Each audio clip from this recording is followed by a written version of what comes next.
You're about to discover how a small tribe turned into one of the most powerful empires in human history, and how it all crumbled piece by piece. This isn't just a story about sultans and swords, it's about ambition, betrayal, genius strategies, and shocking downfalls.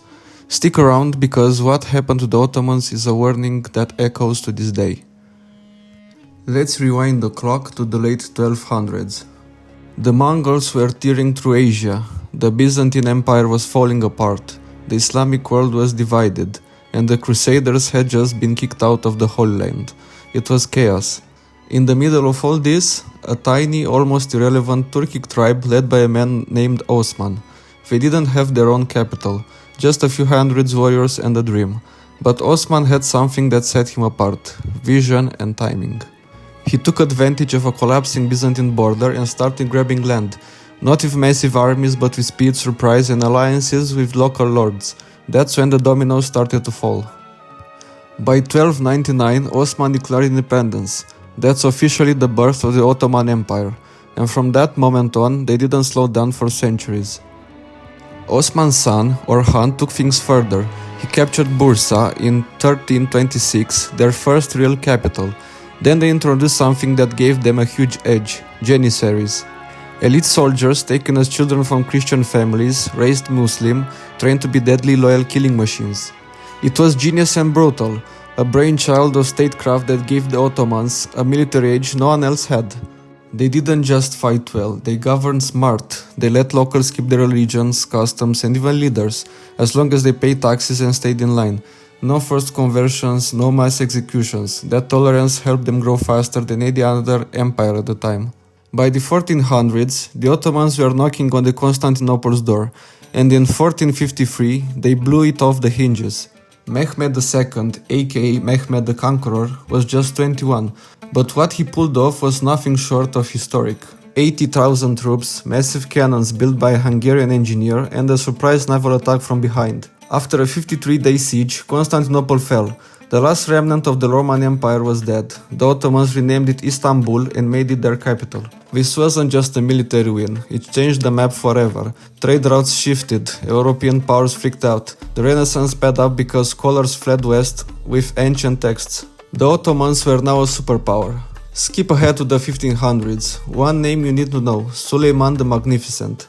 This guy wasn't just a conqueror, he was a lawmaker, poet, and a reformer. Under his rule, the empire stretched from Hungary to Iraq, they dominated the Mediterranean, they ruled over 25 million people.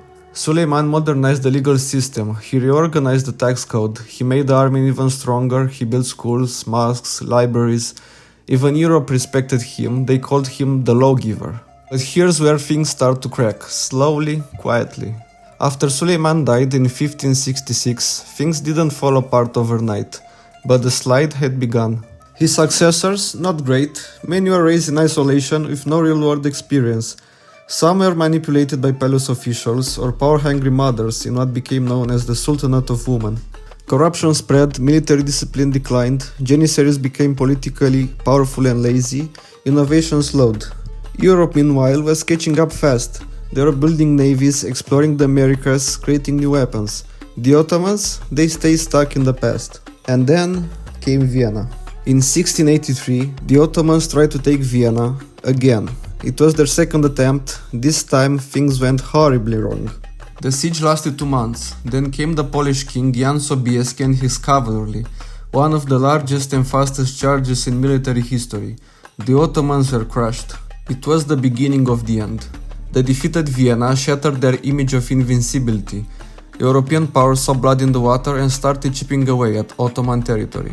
Austria pushed in from the north, Russia from the east, and Britain and France played both sides. The empire started shrinking, and fast. By the 1700s and 1800s, the Ottoman Empire was known as the sick man of Europe. They lost Greece in a war of independence, Egypt broke away under Muhammad Ali, the Balkans became a battlefield of rebellion. They tried to modernize, railways, new schools, printing presses, but it was too little too late. Their economy was falling behind, their military was outdated, their allies were unreliable. And then came World War I. They sided with Germany and it was a big mistake. The British and French carved out the Middle East with no regard for ethnic or religious boundaries, decisions that still haunt the world to this day.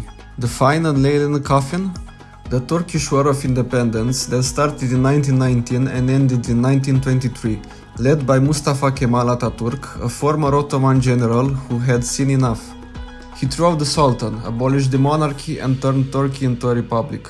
In 1924, the Ottoman Empire officially ended, after 625 years. A multi-ethnic, multi-religious empire that once ruled 3 continents gone. Historians point to a few big reasons. They stopped innovating while Europe raced ahead, the corruption caused by political infighting weakened central power, they also overstretched too much land and enough control, and also the resistance to change.